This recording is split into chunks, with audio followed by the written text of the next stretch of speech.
Good morning everybody. आज हम पढ़ रहे हैं ट्रिपैनोसोमा गैम्बियंस की संरचना।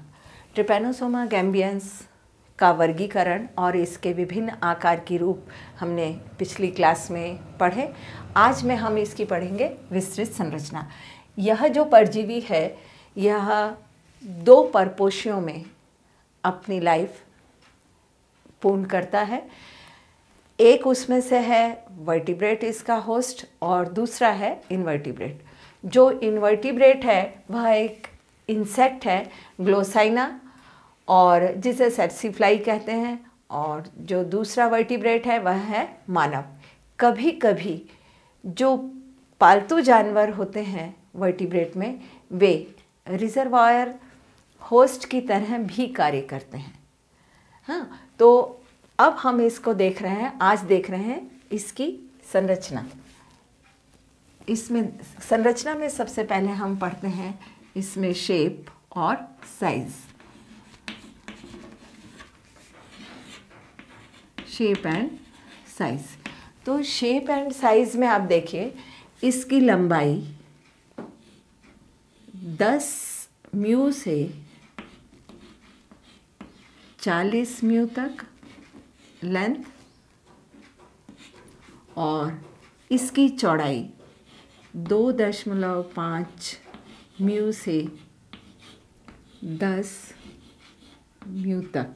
इट मीन्स ये विड्थ और ये लेंथ। तो ये तो हो गया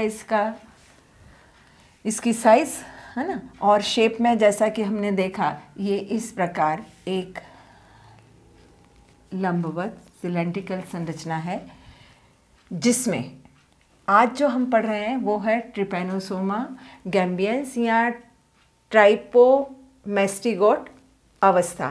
तो ट्राइपोमेस्टिगोट अवस्था या ट्रिपैनोसोम, इसके अंदर क्या है इसमें देखिए। सबसे पहले इसके दो सिरे हैं, एक एंटीरियर और एक पोस्टीरियर।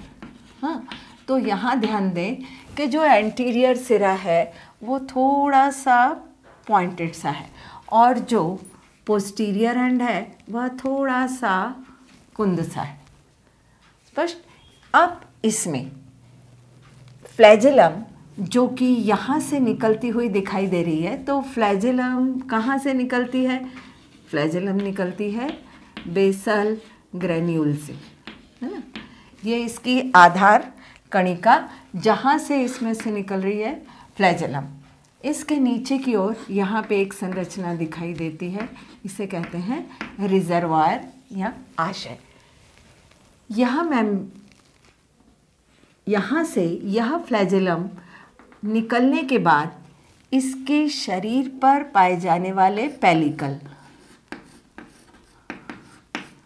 पेलिकल के साथ जुड़कर एक संरचना बनाती है जिसे हम कहते हैं अंडुलेटिंग मेम्ब्रेन। तो ये वाला जो पार्ट है यह है अंडुलेटिंग मेम्ब्रेन। यहाँ जगह नहीं है इसलिए यहीं छोड़ती हूँ। ये रहा अंडुलेटिंग मेम्ब्रेन। ये वाला भाग जो जुड़ा हुआ है उसे हम कहेंगे अटैच्ड फ्लैजेलम, और यह जो फ्री है यहाँ पर, यहाँ कहते हैं, ये हम इसे कहते हैं फ्री फ्लैजेलम। अब इसकी बॉडी कवर्ड है काहे से? पेलिकल से। इसकी जो पेलिकल है वह निर्मित है माइक्रोट्यूब्यूल से, है ना। यहाँ ध्यान दें, ये यहाँ पर इसमें माइक्रोट्यूब्यूल्स जो हैं, माइक्रोट्यूब्यूल्स इस तरह से अरेंज है। माइक्रोट्यूब्यूल्स को दिखाने के लिए यहाँ से इतना इसको कट कर दिया, और ये जो यहाँ आपको बीच में दिखाई दे रहे हैं ब्लू, ये सब क्या है? ये माइक्रोट्यूब्यूल कटिंग के बाद इस तरह से दिखाई दे रही है। अब इसके अंदर जैसा कि एक सेल है, उस सेल के अंदर हमें यहाँ पे इसमें क्या दिखाई देगा? ये है साइटोप्लाज्म। गौर कीजिए, अभी जिसे मैं डॉट डॉट से फिलअप कर रही हूँ, यह पार्ट हो गया इसका साइटोप्लाज्म।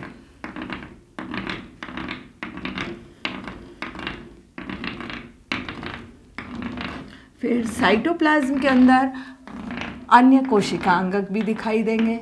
जैसे इस सिरे से स्टार्ट करें तो ये हुआ इसका काइनेटोसोम।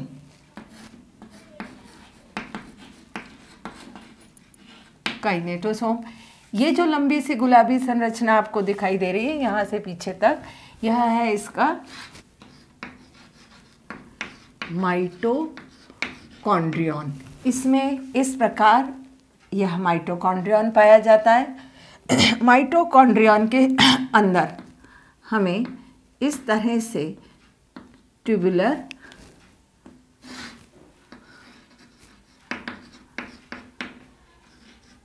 क्रिस्टी दिखाई दे रहे हैं। ये जो डॉटेड है यह है साइटोप्लाज्म। अब बीच में यह केंद्रक, तो यहाँ देखें ये वाला जो भाग है यह हुआ एनएम मतलब न्यूक्लियर मेम्ब्रेन।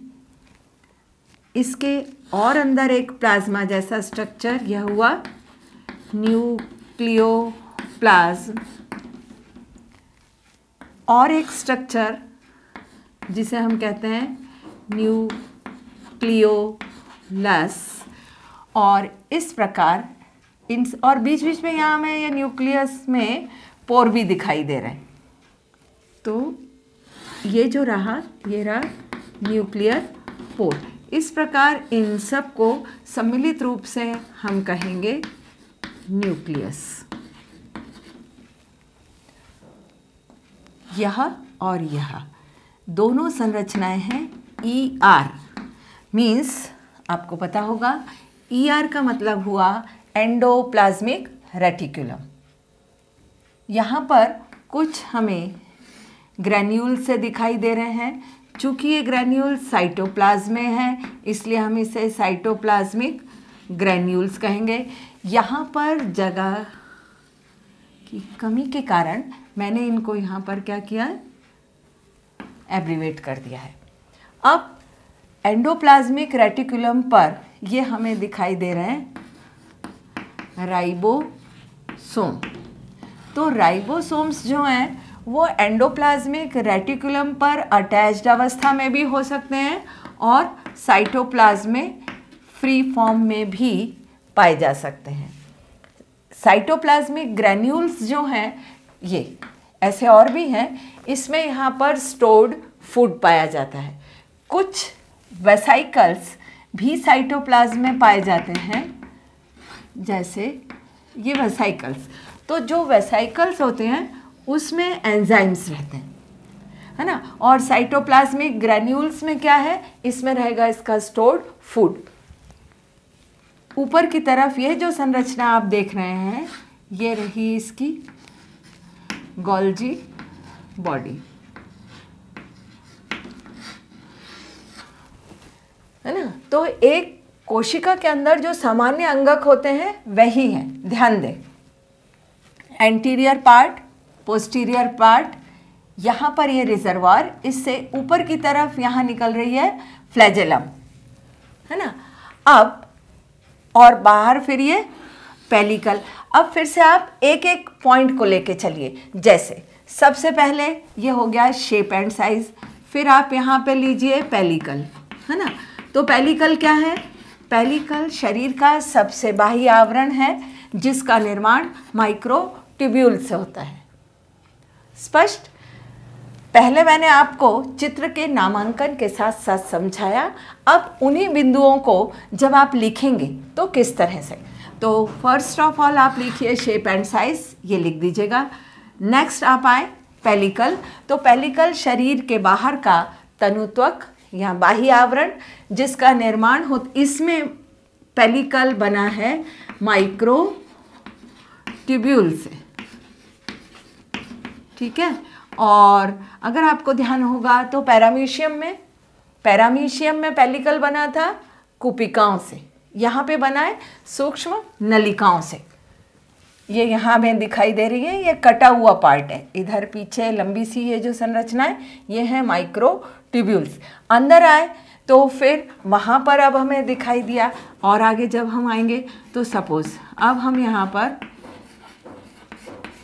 फ्लैजेलम की बात करें, इसमें एक फ्लैजेलम है और ये जो फ्लैजेलम है यह दो रूपों में है। एक रूप इसका एक रूप है फ्री और दूसरा फॉर्म है इसका अटैच्ड।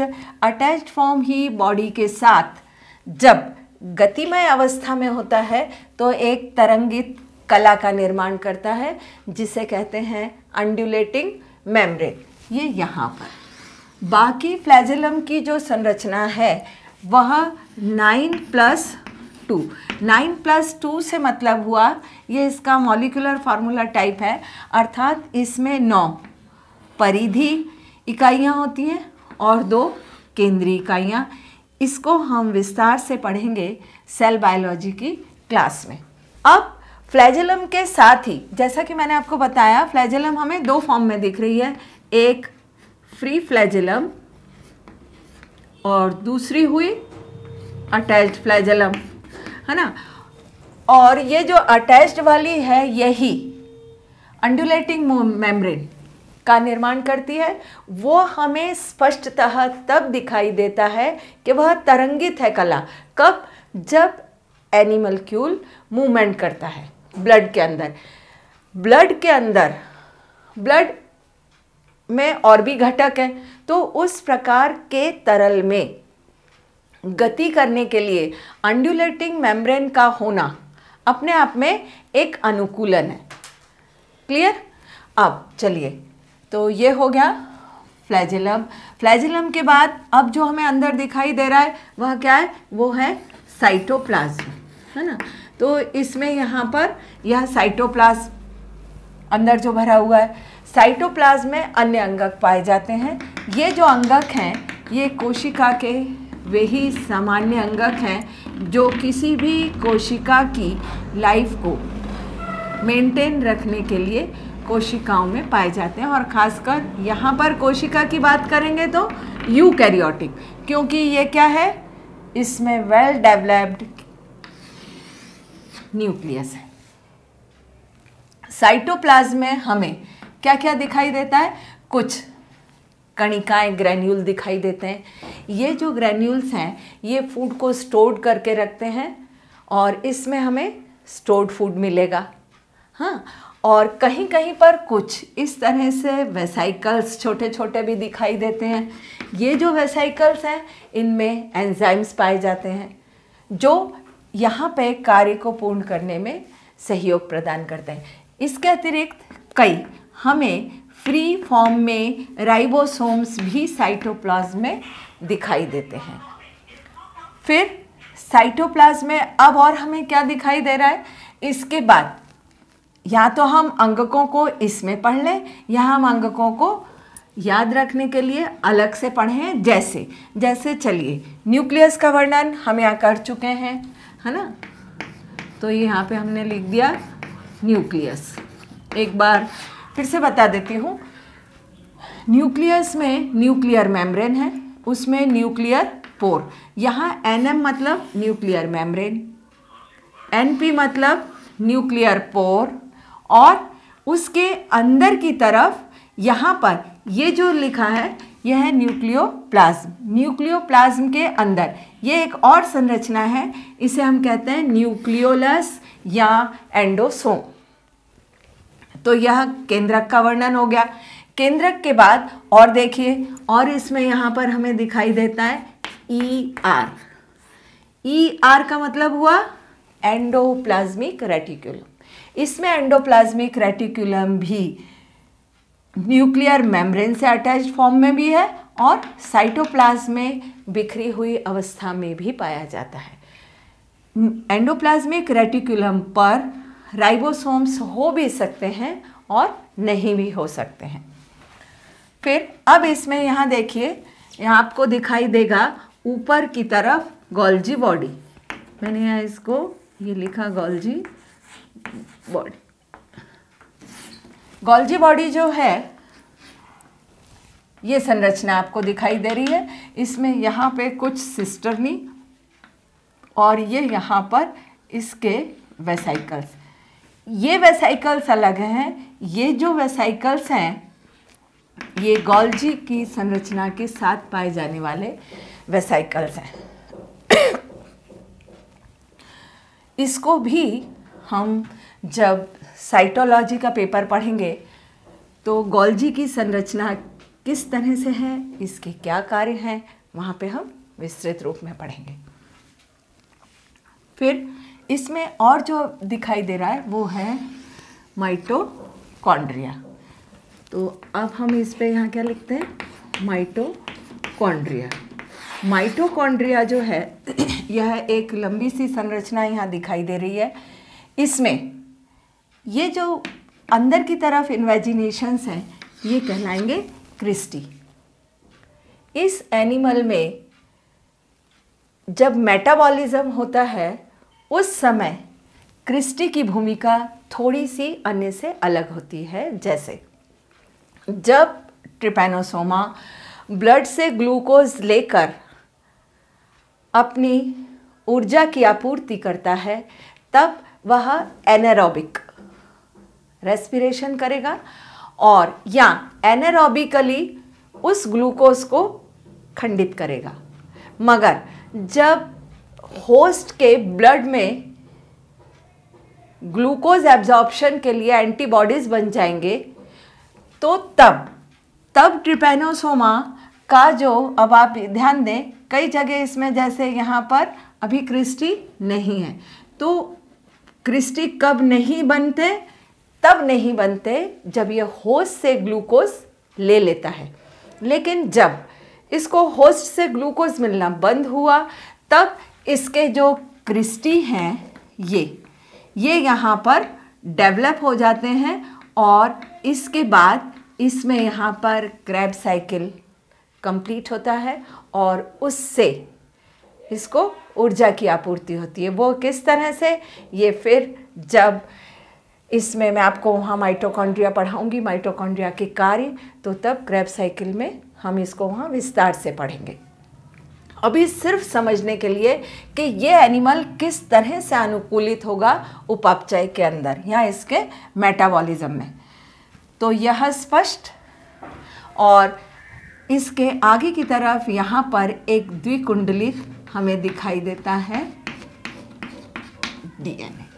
इस प्रकार पूर्ण होती है ट्रिपैनोसोमा गैम्बियंस की परासंरचना या अल्ट्रास्ट्रक्चर। तो ये फिगर क्या हुआ, फिगर हुआ अल्ट्रास्ट्रक्चर ऑफ ट्रिपैनोसोमा गैम्बियंस। बस ट्रिपैनोसोमा गैम्बियंस की परासंरचना। धन्यवाद।